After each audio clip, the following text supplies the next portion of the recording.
कोई बड़ी खबर जयपुर से आपको दे दे, जहां पर बीजेपी के विधायक दल की जो बैठक है वो इस वक्त खत्म हो गई है। ये बड़ी खबर इस वक्त की जयपुर से, जहां पर विधायक दल की बैठक जो है बीजेपी की वो खत्म हो गई है।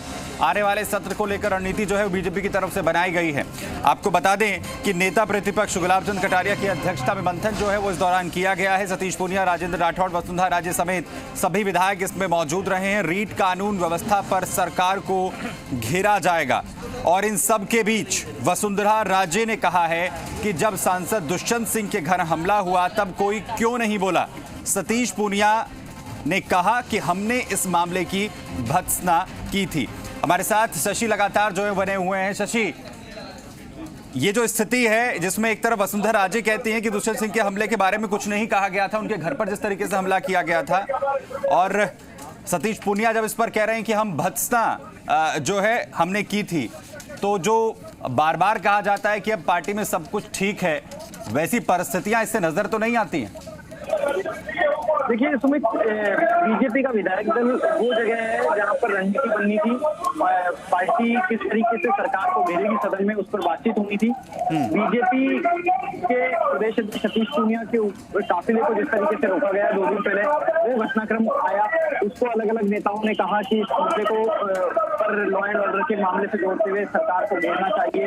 और इसके बाद में जब वसुंधरा राजे, जो कि पूर्व मुख्यमंत्री हैं, बीजेपी की राष्ट्रीय उपाध्यक्ष है, उनको बोलने का नंबर आया तो उन्होंने कहा कि मुद्दे उठाने चाहिए जिन पर सरकार को घेरा जा सकता है, सभी मुद्दे उठाने चाहिए, लेकिन अगर जहां तक हमले का मामला है, काफिला रोकने का मामला है, तो जो सांसद दुष्यंत सिंह के घर पर जो पथराव हुआ, जो वाकया चुनाव के बाद में हुआ 12 में, वो घटनाक्रम, तब उसके ऊपर पार्टी ने ये स्टैंड क्यों नहीं लिया जो अब लिया जा रहा है। तो इस पर बीजेपी के प्रदेश अध्यक्ष सतीश पूनिया ने कहा कि उन्होंने इस बयान की, उस घटना की भर्त्सना की थी। राजेंद्र राठौड़ ने भी कहा कि उन्हें अखबार से इस पूरे मामले की जानकारी मिली और उन्होंने भी इस पर अपना बयान जारी किया था, अपनी प्रतिक्रिया दी थी। और इस पूरे घटनाक्रम से एक बार की बीजेपी के विधायक दल में सन्नाटा छा गया। लोग एक दूसरे के चेहरे देखने लगे कि आखिर हो क्या रहा है। तकरीबन 1.5-2 मिनट तक इस पर बातचीत हुई, हालांकि बहस जैसी कोई स्थिति नहीं आई, लेकिन यह है कि जो दोनों दिनों पक्ष से इस मामले से जुड़े हुए, उन्होंने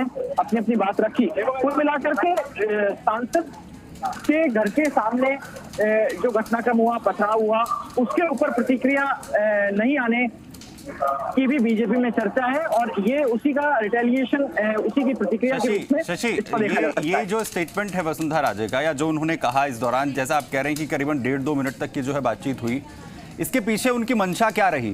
क्या इसके पीछे हम ये माने कि जो असहज स्थिति दोनों नेताओं के बीच में, और बार बार कहा गया है कि बहुत बेहतर जो है वो नहीं है बीजेपी के अंदर, हालांकि बीजेपी से बार बार जो है वो कवर करती है, क्या वसुंधरा राजे इसके जरिए ये बताना चाहती थी कि जितनी तवज्जो इस वक्त सतीश पूनिया को इस वक्त देने की कोशिश हो रही है, वो बाकी नेताओं को या बाकी जो शीर्ष नेतृत्व है उसे उस तरीके से नोटिफाई जो है वो नहीं किया जाता है?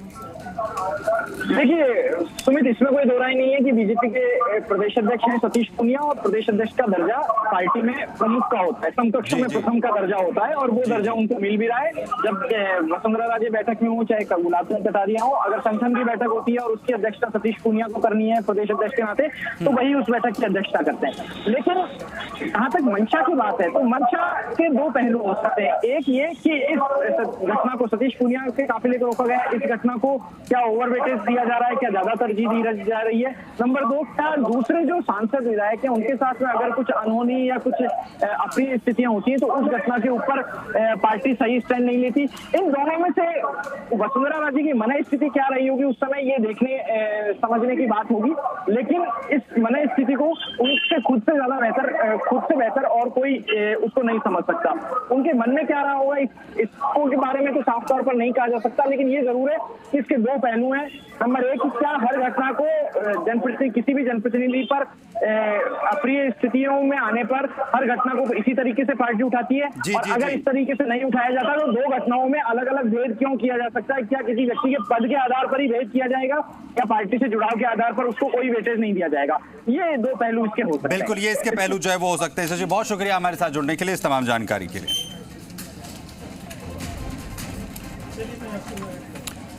तो वहीं रीट मामले की अगर हम यहां पर बात करें तो सरकार की तरफ से रीट